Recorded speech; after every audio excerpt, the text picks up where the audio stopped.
আসসালামু আলাইকুম রহমতুল্লাহি বারাকাতুহু। আশা করি সকলে খুব ভালো আছেন এবং আমি আলহামদুলিল্লাহ ভালো আছি। সো আজকে আমরা হচ্ছে ত্রিপাঠি আমাদের যে প্ল্যানটা আছে, জানি না আমার উচ্চারণ হয়েছে কিনা, উচ্চারণে সবসময় হচ্ছে আমি একটু খারাপ। সো এই যে প্ল্যানটা আছে এইটা হচ্ছে আজকে আমরা ইমার্স ডে লাগানোর ট্রাই করব। এই প্ল্যানটা কিন্তু খুবই সুন্দর একটা প্ল্যান্ট এবং আমাদের দেশে এই প্ল্যানটা কিন্তু খুব ব্যাপক একটা চাহিদা রয়েছে। এই প্ল্যানটা আমাকে সাজিদ দিয়েছিল, আপনাদের বলেছিলাম। সো ওর কাছ থেকে আনার পর আমার ট্যাঙ্কে কিন্তু ব্যাপক লেভেলে গ্রো করছে। তাই ভাবলাম যেহেতু এই প্ল্যান্টটার চাহিদা অনেক বেশি এবং প্ল্যান্টটা আসলে ট্যাঙ্কে দিলে অনেক সুন্দর লাগে, সো এটার একটা ইমার্স ফর্মটা গ্রো করে ফেলা যাক। যদি এটা ইমার্সটা করতে পারি, এটা কিন্তু আমরা ট্রেডিয়ামে লাগাতে পারবো এবং এটা ইমার্সটা লাগাতে পারলে আমি আপনাদের মাঝেও এই প্ল্যানটা দিতে পারবো খুব সহজে। কারণ ট্যাঙ্কে আমার 1 ফুট ট্যাঙ্ক, সো মানে 12 ইঞ্চ ট্যাঙ্ক, সো ওই ট্যাঙ্কে আসলে এত পরিমাণ হয় না যে আপনাদের কাছে আমি সাপ্লাই দিব। আর আপনারা ইদানিং অনেকেই আসলে প্ল্যান্ট নিতে যাচ্ছেন আমার কাছ থেকে, সো এই জন্যই ভাবলাম যে আস্তে আস্তে প্ল্যান্টের সেট আপগুলো বাড়াই, তাহলে আসলে আমার ক্যাপাসিটি বাড়বে এবং আপনাদেরও আমি ইজিলি দিতে পারবো। তো চলুন আমরা কি করেছি, মাটিটা প্রস্তুত আগে বলে নিই। ত্রিপাঠিয়া ইমার্স প্ল্যান্ট সেট আপের মাটিটা কিন্তু এত বেশি লাগবে না। দেখেন আমি কিন্তু মাটিটা অর্ধেকেরও কম নিয়েছি। আজকে সেই সেম বক্স 3 লিটারের একটা বক্স নিয়েছি এবং 3 লিটারের বক্সে 3 ভাগের 1 ভাগ হচ্ছে মাটি দিয়ে ভরছি। এই মাটির সাথে হচ্ছে কম্পোস্ট সার মিশানো আছে, একদম জৈব যে কম্পোস্টটা আছে ওইটাই মিশানো আছে। আপনারা চাইলে চা পাতা বা যে কোনো ধরনের কম্পোস্ট সার মিশিয়ে দিতে পারেন যাতে গাছের গ্রোথটা আর একটু ভালো হয়। সো ওটা দিয়েছি। তাছাড়া কিছু দিনই পরিমাণটা যদি বলি, জাস্ট হচ্ছে আপনার 1 ভাগ মাটির সাথে হয়তো অর্ধেকের একটু কম হচ্ছে কম্পোস্ট মিশাবে। যদি 50-50 বলি তাহলে হচ্ছে 70% হচ্ছে মাটি দিবেন আর 30% হচ্ছে কম্পোস্ট মিশাবেন। এটা হচ্ছে রেশিও। সো এবার আমরা ঠিক আগের মতো যেটা করব, এটা হচ্ছে আমরা পানি মিশাবো। সো পানিটা আমরা ঠিক আস্তে আস্তে এরকম আগের দিনের মতো আমরা পানিটা অ্যাড করে নিব। পানিটা অ্যাড করা খুবই জরুরি, বিকজ পানি ছাড়া আসলে ইমার্স সেটআপ কখনোই হবে না আপাতত, বিকজ আর্দ্রতাটা হচ্ছে সবার আগে প্রয়োজন। সো মাটিটা আমরা খুব ভালো করে ভিজাই নিচ্ছি ইনশাল্লাহ। আজকেরটা কিন্তু একেবারে ভিজায় রেখে দেওয়া লাগবে না, মানে ভিজায় রেখে দেওয়া লাগবে না বলতে হচ্ছে অতিরিক্ত পানি হচ্ছে আমাদের উপরে লাগবে না। আমাদের জাস্ট মাটিটা খুব ভালো মতো ভিজা থাকলেই আপাতত হবে। তাই হচ্ছে আমরা খুব ভালো করে ভিজাই নিচ্ছি সব জায়গা।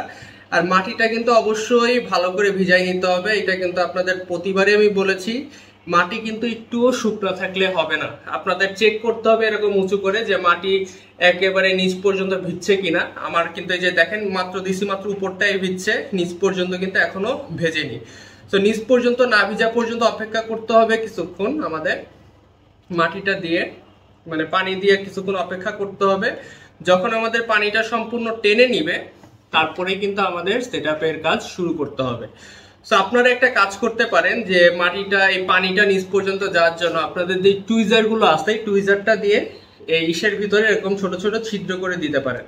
এই ছিদ্রগুলো করে দিলে কি হয় যে নিচে যেই সব জায়গায় আসলে পানি পৌঁছাতে পারে না সেই সব জায়গা কিন্তু পানি খুব ইজিলি পৌঁছে যায়। সো এই দিক থেকে একটা সুবিধা হয়। সো আপনারা টুইজার নিয়ে এরকম সুন্দর করে ছিদ্র করতে থাকবেন, দেখবেন যে আপনার যে পানিটা ভিতরে যাওয়ার কথা সেগুলো খুব ইজিলি দেখবেন নিচে চলে গেছে। আর যেই সব জায়গা দেখবেন আমার কিন্তু দেখেন যে পানি অলরেডি সব টেনে নিচ্ছে আর এই ছিদ্রগুলো দিয়ে এই যে সব পানি অলরেডি ভিতরে চলে গেছে। দেখেন আমি এখনই দেখাচ্ছি যে আপনাদের সামনে আমি জিনিসটা করছি যাতে হচ্ছে আপনারা বুঝতে পারেন। এই যে দেখেন কোনো পানি আর ভিতরে নাই, এই যে দেখেন কোনো পানি ভিতরে নাই, কিন্তু এখনো দেখেন যে নিচে কিন্তু আমার শুকনা, সো আমার আরো পানি অ্যাড করতে হবে। সো এইভাবেই হচ্ছে আপনারা সেটআপটা তৈরি করবেন মেইনলি, কারণ কোনো মতে হচ্ছে শুকনা থাকা যাবে না। এটা হচ্ছে প্রথম কথা, শুকনা থাকলে আপনার সেটআপ একেবারে যাবে, মানে ইমার্স সেটআপটা খুব ভালো মতো হবে না। মাটিটা খুব ভালো করে একদম ভিজাই নিতে হবে আপনাদের, যতটা সুন্দরভাবে আসলে ভিজানো সম্ভব আপনাদের পক্ষে আর কি, ততটা সুন্দর করে আসলে ভিজাতে হবে। এবং ঘুরাই ঘুরাই দেখতে হবে যে কোন জায়গাটায় আসলে পানিটা বেশি প্রয়োজন আপনার, এই জিনিসটা আপনার নিজেরই আসলে বুঝে নিতে হবে। এই যে দেখেন আমার এই সাইডটা কিন্তু পানি সব থেকে বেশি প্রয়োজন, কারণ এই পাশটা এখনো শুকনা। সো আমার আরো পানি অ্যাড করতে হবে। এই পানিটা আসলে আপনার একটু বুঝে শুনে অ্যাড করতে হবে। আমাদের খুব বেশি পানি আবার লাগবে না, আবার একেবারে খুব কম পানিও কিন্তু আমাদের লাগবে না। যে দেখেন আমি করতেছি, আমার যেসব জায়গা হচ্ছে শুকনা ছিল সেই জায়গাগুলো আস্তে আস্তে ভিজে যাচ্ছে। আর আপনারা যদি এই ফুটা করা ঝামেলা না এড়াতে চান, জাস্ট আপনি পানি দিয়ে কিছুক্ষণ ওয়েট করবেন, এটা অটোমেটিকলি নিজে থেকে আসলে শুকায় যাবে। মানে শুকায় যাবে বলতেছি, ভিজে যাবে অটোমেটিকলি, একে একে ভিজে যাবে। যেহেতু মাটি আমার হচ্ছে একটু তাড়াতাড়ি করা লাগবে ভিডিওটা, এই জন্য আসলে আমি নিজের থেকে আর কি এই জিনিসটা করে দিচ্ছি যাতে আমার টাইমটা একটু কম লাগে, তাছাড়া আর কিছুই না। তো আমার মাটি প্রায় ভিজা শেষ, একটু মাটিটা নড়াই নিচ্ছি যাতে মাটিটা একদম সমান সারফেস হয়ে যায়, তাছাড়া আর কিছুই না। মাটিটা খুব সুন্দর করে যে দেখেন মাটিটা ছড়াই নিলাম, ব্যাস আমার মোটামুটি সেটআপটা কমপ্লিট এবং সব সাইডে প্রায় শুকাই গেছে।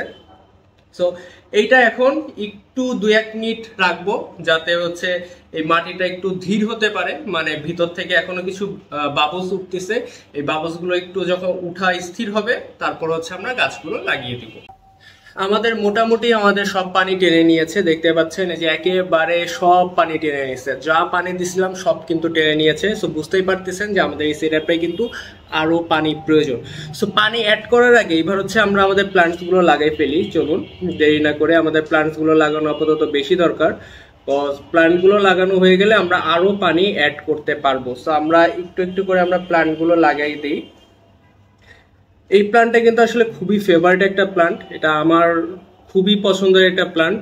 আর সাজিদকে জন্য আবারও থ্যাঙ্কস জানাবো যে ও আমাকে আসলে নিজের থেকে প্ল্যান্টটা এনে দিয়েছিল, যে জন্য খুবই খুবই ধন্যবাদ সাজিদকে।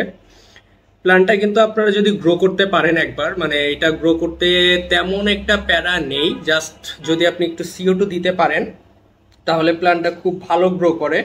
বাট লো টেকে হচ্ছে একটু গ্রো কম করে, বাট লো টেকেও এটা গ্রো করতে আপনারা পারবেন, বাট বেশি একটা ভালো আসলে লুক আসবে না লো টেকে, এটাই হচ্ছে জাস্ট পার্থক্য, তাছাড়া তেমন কোনো পার্থক্য আসলে নাই এটাই।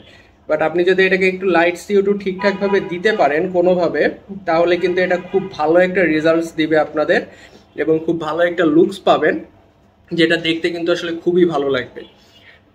সো আমরা একটা একটা করে আসলে আমাদের প্ল্যান্টগুলো লাগাই ফেলি, আশা করি এটা আমরা একটা ভালো রেজাল্ট পাবো এটার থেকে। আমি যেমন হচ্ছে বুসে প্ল্যান্টটা থেকে বলছিলাম যে ওটাই আসলে আমরা রেজাল্ট পাবো কি পাবো না আমরা শিওর না, বাট এইটাই আমি শিওর যে এটা আমরা একটা ভালো রেজাল্ট পাবো। আর এটা গ্রো করতে পারলে আসলে আমাদের টেরিয়ামের প্ল্যান্ট বলেন বা অন্য যে কোনো প্ল্যান্ট বলেন, সব কিছুর জন্যই কিন্তু আমাদের একটা ভালো ব্যাকআপ হয়ে যাবে। এই জন্য আসলে এই প্ল্যানটা করার মেইনলি হচ্ছে তানিম ভাই আসছিল এর আগের দিন আমাদের বাসায়। তানিম ভাই এসে বলল যে এই প্ল্যানটা ইমার্স ডে গ্রো করাও, ইমার্স ডে গ্রো করাতে পারলে অনেক লাভ আছে। তাই ভাবলাম যে ঠিক আছে, যেহেতু সিনিয়র একজন মন্তব্য করলোই যে এটা ইমার্স ডে গ্রো করানোর জন্য, আর আমার যেহেতু আপাতত ইমার্স ডে গ্রো করাতে খুব ভালোই লাগছে প্ল্যান্টগুলো, তাই ভাবলাম যে ঠিক আছে এটা তাহলে ইমার্স ডে আমি গ্রো করাই ফেলানোর ট্রাই করি। যদি ইমার্স ডে গ্রো করাতে পারি তাহলে কিন্তু অনেক লাভ, সেটা আমারও লাভ আর আপনাদের জন্য ভালো যে আপনারা খুব ফ্রেশ কোয়ালিটির প্ল্যান্ট নিতে পারবেন। পানি স্প্রে করব খুব ভালো মতো, এটা হচ্ছে সব থেকে গুরুত্বপূর্ণ। আপাতত পানি যদি আমরা স্প্রে না করি তাহলে কিন্তু একটা ছোটখাটো বাস খেয়ে যাব, কারণ এটা যেহেতু সাবমার্স প্ল্যান্ট ছিল, সাবমার্স প্ল্যান্ট ডিরেক্টলি ইমার্স করতে গেলে আর্দ্রতা খুব সুন্দর মতো আসলে বজায় রাখতে হয়। আমরা যদি আর্দ্রতা খুব সুন্দর মতো বজায় রাখতে না পারি তাহলে কিন্তু আপনার প্ল্যান্ট কয়েকদিনে মারা যাবে। আর হিট ইস্যুটা একটু খেয়াল রাখতে হবে। আর শীতকালের আগেই আমি সব প্ল্যান্টগুলো আসলে ইমার্সড করার ট্রাই করতেছি, কারণ শীতকালে হচ্ছে টেম্পারেচার ইস্যু থাকে না বললেই চলে। এই জন্য হচ্ছে আমি শীতকালে এই সেট আপগুলো মেইনলি করতেছি। এটা আপনারা হয়তো খেয়াল করছেন যে আমি সব সেট আপগুলো কিন্তু এখন এই শীতের মধ্যেই করতেছি। তো বুঝতেই পারতেছেন শীতের মধ্যে করার কারণটা কি। শীতের মধ্যে করার একটাই কারণ, যাতে হচ্ছে আমি ভালো করে টেম্পারেচার সহ প্ল্যান্টগুলো গ্রো করতে পারি। এই টেম্পারেচার ইস্যু না থাকলে কিন্তু আসলে আমি গরমকালে অন্য কালেও করতে পারতাম, বাট শীতকালে এই জিনিসগুলো করলে হয় কি যে টেম্পারেচার ইস্যুটা একটু কম হয় এবং যেটা প্ল্যান্টের জন্য খুবই ভালো। আর পানিটা আসলে খুব কম মাত্রায় দিচ্ছি আমি, পানিটা মানে মাটিটা যেহেতু আরো একটু পানি টেনে নিবে সেইটা ভেবেই আসলে আমি পানিটা স্প্রে করতেছি, তা বাদে আর কিছুই না। আমি খুব বেশি পানি দেব না আবার খুব কম পানিও দেব না, বাট আমার মাটি যাতে টেনে নেওয়ার পরে একটু পানি হইলেও যেন উপরে থাকে সেটা ভেবে আসলে আমি এই পানিগুলো স্প্রে করতেছি। ব্যাস আমাদের সেটআপ রেডি। এবার হচ্ছে জাস্ট এটা ঢেকে দিয়ে, এটা হচ্ছে এবার জাস্ট এই কভারটা দিয়ে জাস্ট ঢেকে দিয়ে আমরা ডিরেক্টলি সানলাইটে রাখবো না, আবারও বলতেছি এটা রাখতে হবে হচ্ছে আমাদের সারাদিন দিনের আলো পাই এরকম একটা জায়গায় রাখলেই হবে, বাট ডিরেক্টলি না পেলেই ভালো, কারণ ডিরেক্টলি পেলে ভিতরে হচ্ছে যে ময়েশ্চারটা থাকে এই ময়েশ্চারটা আস্তে আস্তে হিটে গরম হয়ে যায়, মানে এই ভিতরটা অনেকটা হটপটের মতো একটা কাজ করে।